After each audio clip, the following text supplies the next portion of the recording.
dog, one child, one youth, one dog, you think big, you. Together we can do this in our continent, you. Think big, you. I say one dog, one child, one youth, one dog, you. Think big, you. Together we can do this in our continent, you. Think big, you. Today is Sunday, the 21st of August, 2022. I greet the global community of Tiashans. This is Chief Abundance. It's 10:40 on the continent of Africa. The development across the globe with the exchanges, the attack on exchanges, and the regulations that are now being put in place and are putting in place is one of challenge to the ordinary men and women around the world. And I spoke about this ad nauseum, that the longer we take our eyes off what matters, we will not be able to achieve that which we can. And I just want to thank our Director of Training, Director Blessing, for his timely engagement yesterday with the notion of not putting your eggs in one basket. And as rightly said, no one is telling you you cannot put your eggs in 1,000 baskets. But for me, I always say, make sure at least one is working. Make sure one is working, because with the one, you can speak with some credibility. And so here we are with exchanges and genuine projects that are now under fire from regulators. And of course, we know that the regulators are controlled by organizations beyond their control. For example, the World Bank, the IMF, WHO, WTO, UN, UNICEF. Because if countries do not apply, because of the financial system that is intertwined, if your country does not accede to WHO, for example, requests, which is linked to World Bank, to IMF, to UNICEF, to just about all the programs of global organizations around the world, they can cripple your economy. They can sanction you. They can basically pronounce you as persona non grata as a country. And so, because of the interconnectivities that these financial institutions link to your country, and we also heard about the hitman, that they are the ones that go around to offer loans, to create debt in countries, to topple their economies, to create disturbances, and to control at the end of it. That is the world we are living in. People are self-centered, wicked, and these are decisions that are made in high places. high places. And so we have cryptocurrencies and exchanges. For example, when you look at coin payment boasted a year ago or so that they have over 2 million users in over 182 countries. I'm talking about coin payment, one of the leading payment provider, interface with banks, cryptocurrencies, exchanges. They have sent out a list not too long ago of countries that they have deemed restricted. And I am saying that to some of our Tiashans who speak without weight, who speak without research. So as soon as you hear an exchange no longer available in your jurisdiction, you don't know why. And so, with your level of understanding, you fly off the hook. These exchanges are not credible. These exchanges fly by night. You know, sometimes we forget that all of us were unknown before we are known. Michael Jackson at one point was unknown. Cyndi Lauper, Mike Tyson, Jordan, Magic Johnson,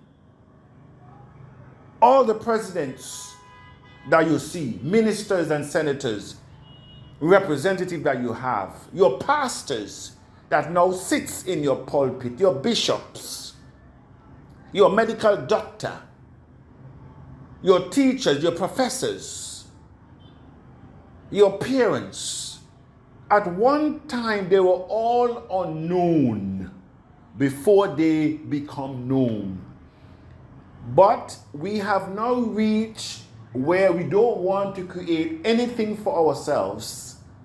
We want it ready-made. We want it instant. And that is why we will always be disappointed, because we want a ready fixed, ready-made, a handout. Even the economies that we have in the Afro-Caribbean community, they don't want to create their own economy. They want ready fixes. They want instant gratification. And that is why they are struggled with debt,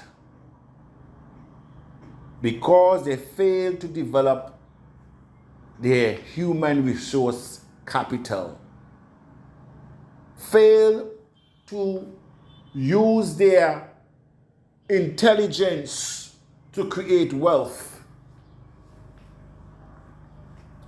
But there's a reason for that also, because the system of divide and rule and to maintain poverty for relevance is also a key policy on the world's agenda, to keep you poor so that they can benefit. And so you go back to now coin payment, who have listed several countries that they no longer do business with. And when I say list several countries, it's not just countries. We're talking about even in the United States.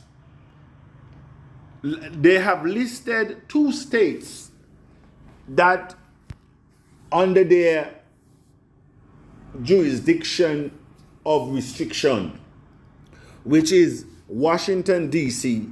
and New York. And some of the countries they have here, even have Jordan, Lebanon, Nepal, Somalia, Sudan, Syria, Yemen, Zambia, Democratic Republic of Congo, Bangladesh, Algeria, Bosnia, Cuba. So they have put out a list. Afghanistan. They have put out a list of countries that they once boasted about. Why am I saying this? Is because the crypto space is a dynamic one.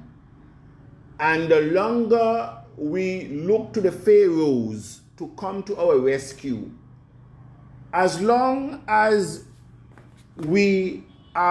I posted this week from, I think, Goodman who posted it, as long as we keep fighting ourselves, we will not see the real enemy come in. And this is exactly what TAC is looking like.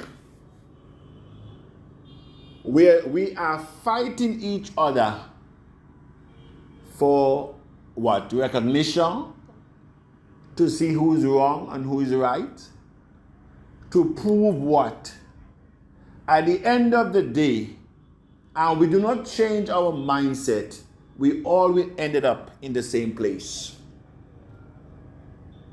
We have an opportunity as it is now, where we as a community and the structure that we have, that is why governments, institutional investors, they're taking a very serious look. But most of their problem is, as we know, we believe, our color believe that anything foreign is better and anything white is best. But we are persistent, and because we are persistent in TAC, we are changing that mindset. And so I am happy to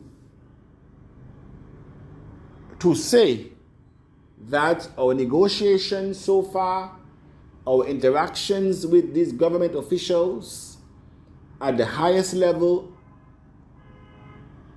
is still ongoing with high interest. And we are presenting TAC not only for adoption, but to become a legal tender. And when TAC becomes a legal tender, it means that you can come in, you can buy houses, you can buy cars, you can go to the supermarket, because that is what will give TAC value. It is a utility coin, and it is driven by supply and demand. And that is why I say to you, the coins that you now see on the exchange, I will say it again, is the only coin you will see. It's the only coin you will see, because the people who will make a difference tomorrow, the people who have the vision, they will not put their coins there for 3 cents and 4 cents. When a day come in, when TAC can become 50,000 for one, they are not that stupid. And so, in every era, you must have examples. Bitcoin era, we have many examples in TAC community of persons that were given opportunities with Bitcoin. We have many that you know around the globe in your community. They were first adopters of Bitcoin, but as Blessing Alou said yesterday, a lot of people thought that when Bitcoin was $1, that was the maximum profit they will ever get. When it was at $10, some people sold all their coins because that is what they thought they would ever get. Even at 3,000, some people sold all of their coins. At 20,000, I told you I met a guy in Cameroon. When the coin went up to 20,000 in 2017, he sold his Bitcoin because he thought that would be the highest profit he will ever make from Bitcoin. Bitcoin went up last year to 69,000. And so that is, sad to say, is being repeated, even though we know from experience. Some people even beg for their coins to be sold so that they can be relieved. I say to you, as the script says, the poor you shall have with you always. I want to thank those of you who have kept steadfast, who understands the mission and the vision that we're on. May we live to change our society. May we live to be that bridge builder, that ladder maker, that opportunity giver. This is Chief Abundance.